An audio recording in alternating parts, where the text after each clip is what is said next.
Brain haemorrhage एक खतरनाक बीमारी है जो संभवतः घातक हो सकती है। अधिकांश व्यक्ति ब्रेन हेमरेज के बारे में जानते हैं, लेकिन वे इस दौरान होने वाले शारीरिक परिवर्तनों से अनजान होते हैं। ब्रेन हेमरेज होने पर मस्तिष्क के अंदर ब्लीडिंग होने लगती है। ये सिर के अंदर नस के फटने से रक्तस्राव होता है। मेडिकल टर्म में इसे इंट्राक्रैनियल ब्लीडिंग कहा जाता है। ब्रेन हेमरेज के बारे में सबसे आम प्रश्न है, आखिर यह कैसे होता है और इसे कैसे रोका जा सकता है? ब्रेन हेमरेज कई कारणों से हो सकता है, जैसे किसी के सिर पर गंभीर चोट लगी हो।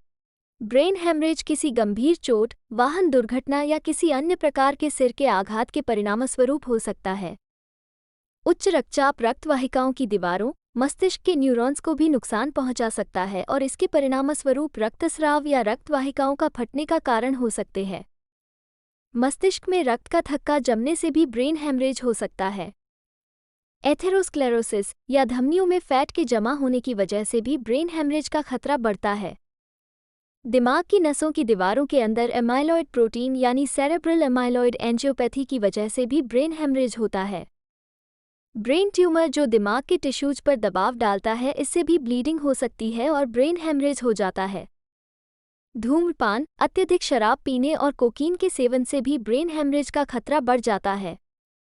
गर्भावस्था के दौरान एक्लम्प्सिया और इंट्रावेंट्रिकुलर रक्तस्राव के कारण भी ब्रेन हेमरेज हो सकता है।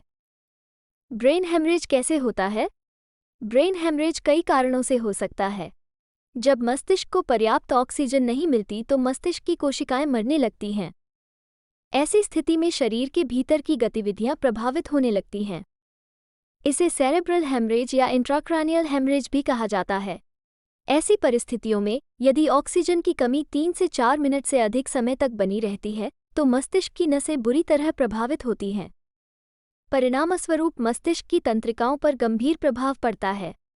ऐसे में शरीर के किसी भाग में लकवा मारना, पूरे शरीर में कमजोरी या सुन्नता, पीने और खाने में परेशानी होना, दृष्टि पर प्रभाव पड़ना, सिरदर्द और दौरे, इसकी वजह से इंसान की मौत भी हो सकती है। ब्रेन हेमरेज से कैसे बचें? ब्रेन हेमरेज को रोकने के लिए नियमित रूप से अपने रक्तचाप जांच करवाते रहें। विशेष रूप से उच्च रक्तचाप वाले मरीजों को नियमित रक्तचाप की जांच कराते रहना चाहिए। उच्च कोलेस्ट्रॉल के कंट्रोल करने के लिए वजन कंट्रोल करना जरूरी है।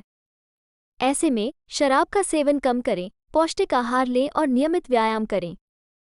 डायबिटीज है तो शुगर को हमेशा कंट्रोल में रखें।